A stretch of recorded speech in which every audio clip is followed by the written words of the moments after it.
Hi, welcome back for episode 51 of the ES335 build. We're really kind of getting towards the end now, and there's only really a few little jobs left to do before we can buff the guitar out and get it assembled. And we're going to tackle those in this episode, starting off by making a bone nut.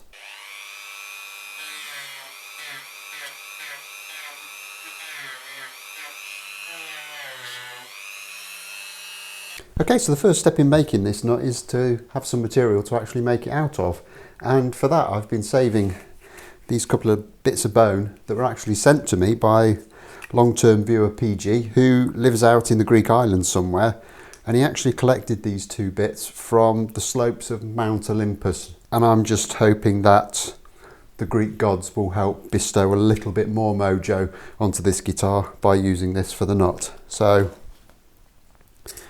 I'm going to open it up and see what we've got. And there's two bits, there's a bit of cow and there's a bit of goat, and I'm going to be using some of this cow bone. And handily it is the right size, and this section here seems to be quite a nice fit for what I need. So the first job I'm going to have to do is to kind of take a very rough measurement of how much I'm going to need and then cut it down with a hacksaw to give me an appropriate size blank to work from.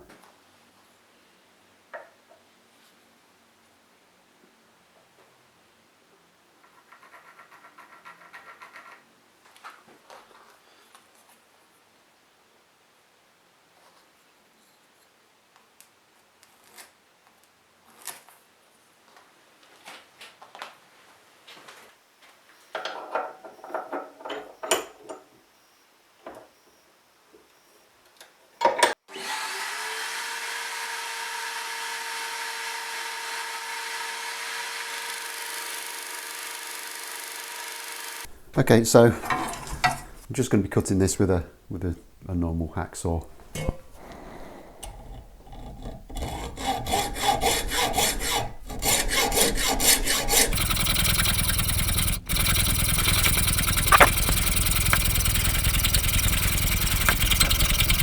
Okay, so there's the start of our blank, but it's still very rough, so we need to start kind of flattening this down and shaping it into more of a rectangle shape.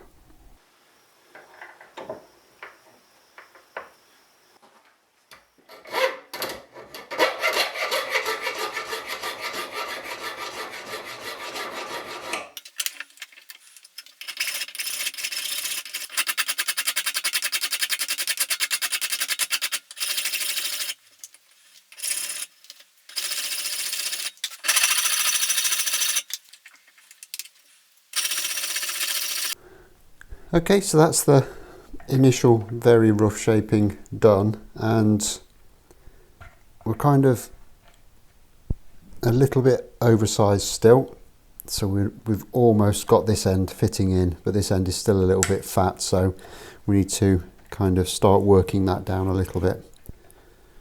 So to do that finer shaping, all I've got is, I've actually got half of one of the sanding discs off my disc sander. So this is 80 grit paper, and I've just fastened it down onto a flat piece of board, and I'm just going to use that to start finessing the shape of this bit of bone.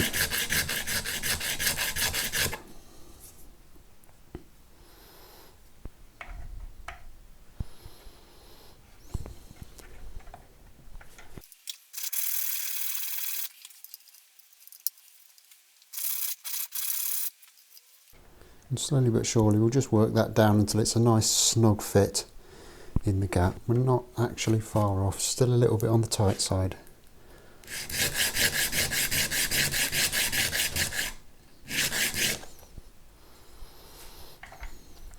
I think that's pretty much there for kind of thickness.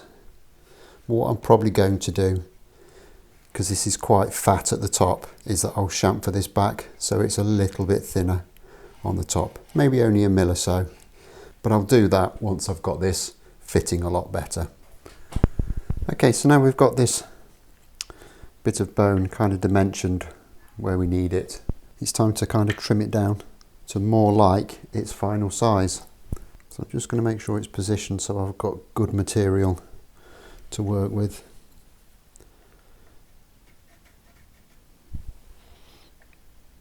Mark it for width, and then to get the height that I need along the top, I'm going to use the famous old half pencil trick. So this is literally just a pencil that's been kind of sanded in half on the disc sander, and I like to keep these quite blunt when I'm doing this, so it gives me a nice thick line. The idea is this will run across my frets like that and draw a line, and if you've got too fine a line, it might leave your nut a little bit on the low side.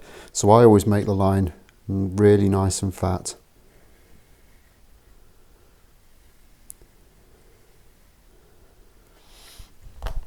And what I'll do is I'll now kind of rough shape this on the disc sander, but I'm going to leave it a little bit above that line. I'm not going to fully finish this nut at this sitting. I'm going to kind of get the shaping done, clean it up, get it nice and smooth, polish it, and then once I assemble the guitar I can then put the nut slots in. Once I've done those and kind of got them down to their correct depths, if this is still too thick I can then kind of reprofile it a bit, and I might just have to touch the polishing up. Either way, it's not going to be a huge job to do that. Right, let's get this to the disc sander.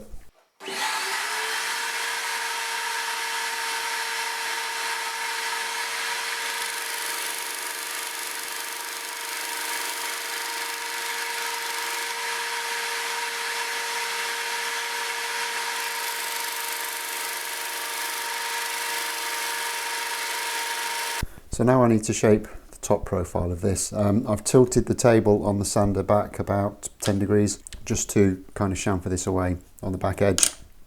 And I've also clamped this piece of white melamine onto the bed just to reduce the gap between the bed and the disc, just to stop any chance of that getting picked up and pulled into there. And I'm just going to literally sand that profile in.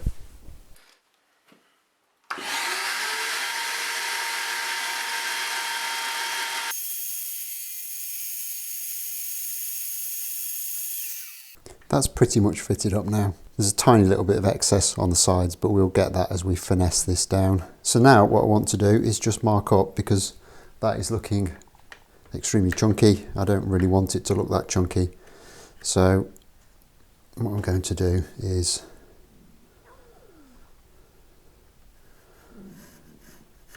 just going to mark that there, and I'll mark where it fits into the slot against the headstock, and I'm just going to work that down by hand with the shinto and a file, just to get that to a nicer shape. Okay, so I've just stuck this down with a bit of super glue and masking tape to a small wooden block. I don't really want to get this in the vise because it can split and chip, so hopefully this will hold it while we just take the bulk of this waste off with the saw rasp.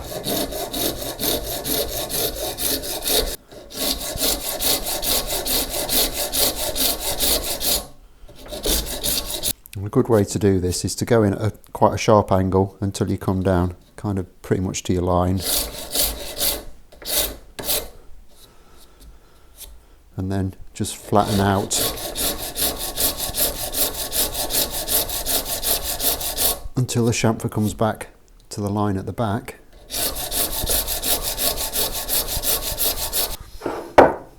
and then we can just clean that up with the file. Like that.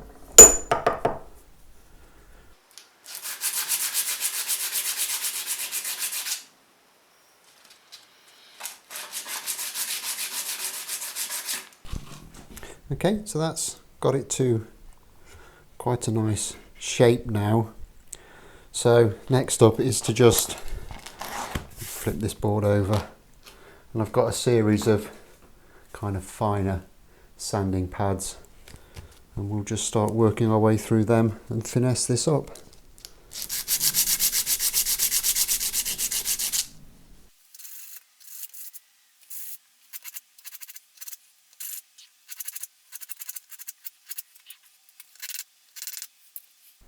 And as well as refining the surface on this, I'm also smoothing off all the corners to make it a nice, comfortable fit into the neck. So that was some 150. I'll move up to 240.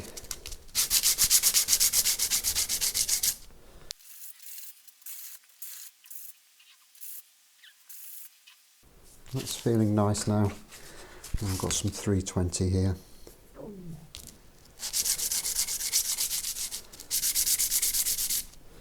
And we're not taking very much at all off now with this paper. We're just smoothing everything.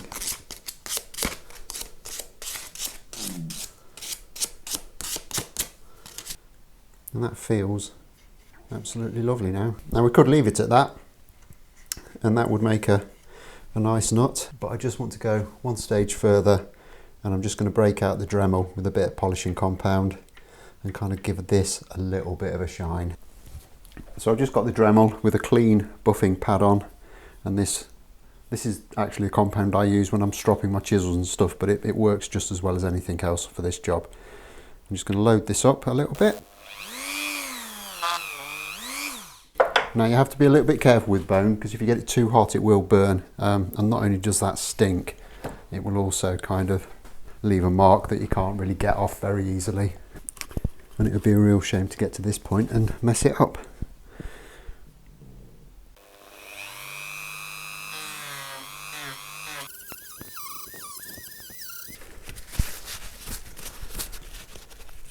And not only does that kind of give it a nice little sheen, it actually makes it really smooth to the touch too.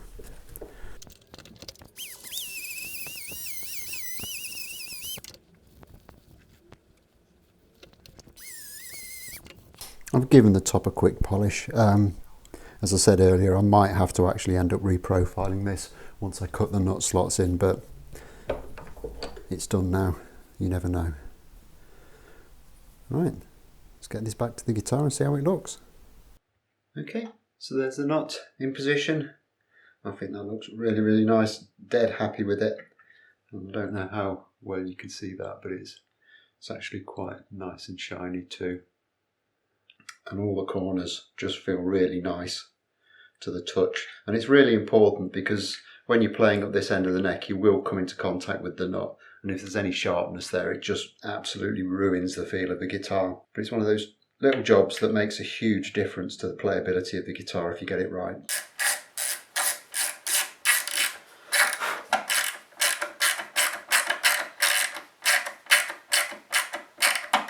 So with that done, we can actually move on with a couple of other little jobs that we need to do on the headstock before we can move on to the polishing. First of which is to fit the truss rod cover. And yes, I have cheated and bought one in. I don't actually like making truss rod covers. You have to do them on the router, and they're that small, it just introduces a little bit too much risk to your fingers for my liking. And for what they cost, you know, a couple of quid, why not? Also, I've had to go with the 3-screw truss rod cover on this one because of the way that the truss rod's configured. I wouldn't be able to get a central screw in like you would on the Gibson type 2-screw one. So what I need to do is just get this set up with a centre line so I can mark out for the screws, and we'll get this fixed on.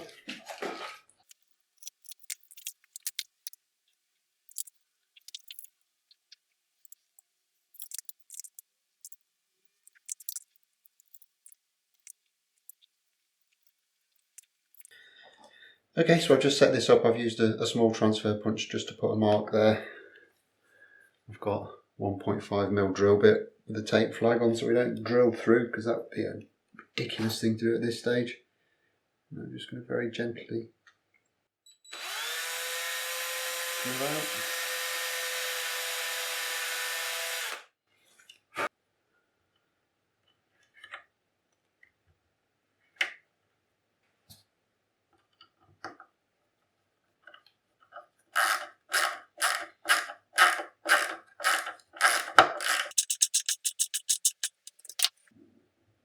And just do the same for the rest of the screws.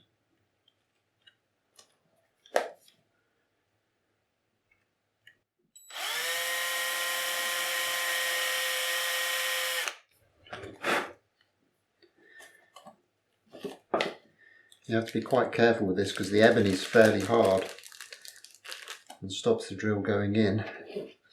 But then once you're through that, then the mahogany is actually quite soft. So if you put too much pressure on going through the ebony, you might get caught by surprise when it hits the mahogany and goes in a lot easier.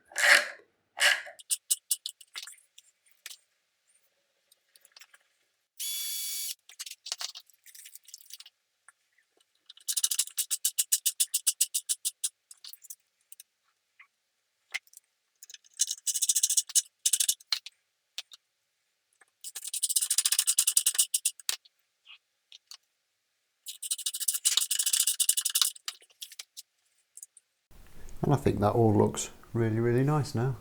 Really has tidied up the whole headstock area, which is really good, but we're not quite finished yet.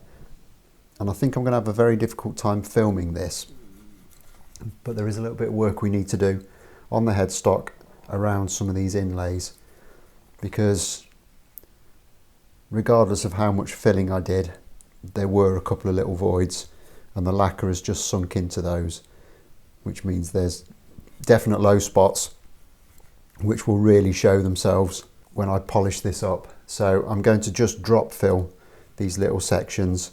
It doesn't mean we have to wait for another month for those little drop fill sections to harden up. They will harden up quite quickly, so that won't be a problem, but they do need doing because it would spoil the effect if there was kind of imperfections around them.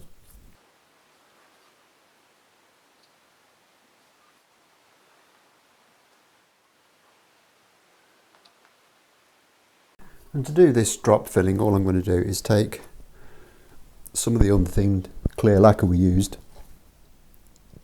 and a needle, and I'm just going to drop it into the little areas where there's low spots. There are some little low spots that I'm not particularly worried about because I know I'll be able to sand them out. But some of these bigger ones, we might as well fix them up while we've got the chance.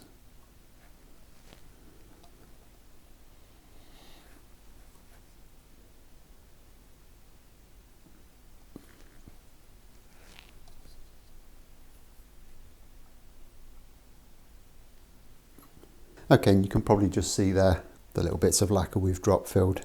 So I'm going to have to leave this now for a couple of days just to cure up. So the good news is, once this is hardened up, there's absolutely nothing stopping us from getting the guitar buffed out. So next episode we'll be breaking out the wet and dry and the buffing compound and taking that massive step forward. But I'm going to leave this one here. It's all the usual stuff. Hit the like button, subscribe, don't forget to leave a comment, and I'll look forward to seeing you next time. Thanks a lot for watching. Bye bye.